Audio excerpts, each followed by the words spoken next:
NASA's Juno spacecraft has been in space for over 10 years by now, but the successful probe has one feature many people don't know about.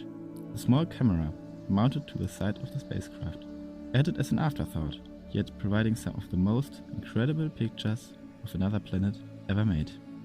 This video is the start of a series of videos in which I aim to explore some of the ways that we can contribute to space exploration as just a normal person with some interest in the field. If you don't want to miss any of this, consider subscribing to my channel. It is really small right now, and the best way to keep me going is by showing some support. Anyways, let's get started with the video. Juno is a space probe operated by NASA's Jet Propulsion Laboratory, which was launched in August of 2011. In 2016, it reached its destination, the gas giant Jupiter. Juno is the second probe to orbit Jupiter, after NASA's Galileo. There were some other probes to visit Jupiter, but by orbiting it, a spacecraft can stay there for a lot longer, while a flyby only lasts a very short time. This allows these probes to study Jupiter more extensively, and while Galileo was deorbited in 2003, Juno continues to operate and will continue to do so until at least September of 2025. Originally, Juno was only designed to measure Jupiter's composition, gravitational field, magnetic field, and polar magnetosphere. For these kind of goals, a camera isn't necessary. As an afterthought, however, a small camera was added to Juno. Mounted rigidly to the spacecraft and with a comparatively low resolution, some people compared it to a dashcam. It was intended to further public outreach, with interested people voting for potential targets and, most importantly, processing the images. This normally is a very work-intensive process to extract the detail from a raw image and make it look good. By putting this work on the public, costs could be reduced and the camera could be added. The name of this instrument was JunoCam. As I already said, costs and weight had to be minimized for JunoCam to get it right to Jupiter. The camera itself cannot move. Instead, the spin-stabilized probe moves the camera in a sweeping motion over the target. Through some clever image sensor design, the camera still can take pretty good pictures. I have linked the video by Scott Manley, which goes into more detail if you are interested.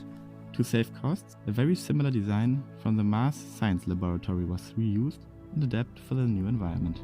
By the way, the Mars Science Laboratory was the spacecraft which transported the Curiosity rover to Mars. JunoCam mainly operates when Juno is at the lowest point of its orbit. Only then Jupiter is close enough to the probe to be imaged in a satisfying way, as Juno's orbit is quite eccentric to avoid radiation. This is called the perijove, or PJ, a term that you will frequently encounter when researching about JunoCam. Despite all expectations, JunoCam and the community produced very impressive images, and the camera is now also used for some scientific missions. It took the first pictures of Jupiter's North Pole and also imaged some moons of the gas planet. Most of the images focus on Jupiter's beautiful storms though, being of great interest for scientists and amateurs alike.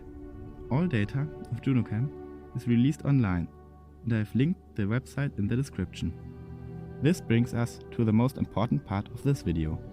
Because all data is public, you too can contribute in the operation of JunoCam. While the frequent votes for potential targets have been stopped due to the way Juno currently orbits Jupiter, all images still are posted on JunoCam's website. Whether you are just interested in the beautiful images and maybe want to spice them up a bit or incorporate them into some art, or you are interested in the scientific value of the images and maybe want to do some actual research with them, all of that and much more is possible. Many edits of the images made by the community are also available online on the JunoCam website, and you have been seeing a selection of them during this video. The website also features a place for discussion about points of interest or the processed images. Despite the Juno mission going on for quite some time and it slowly fading away in public memory, I still think not enough people know of the amazing data that is available to the public. For me personally, it was one of the starting points that got me interested in space exploration, and I hope it can do that for some people in the future. Because of this, I would very much appreciate if you would share this video, and thank you very much for staying with me to the end of this small essay.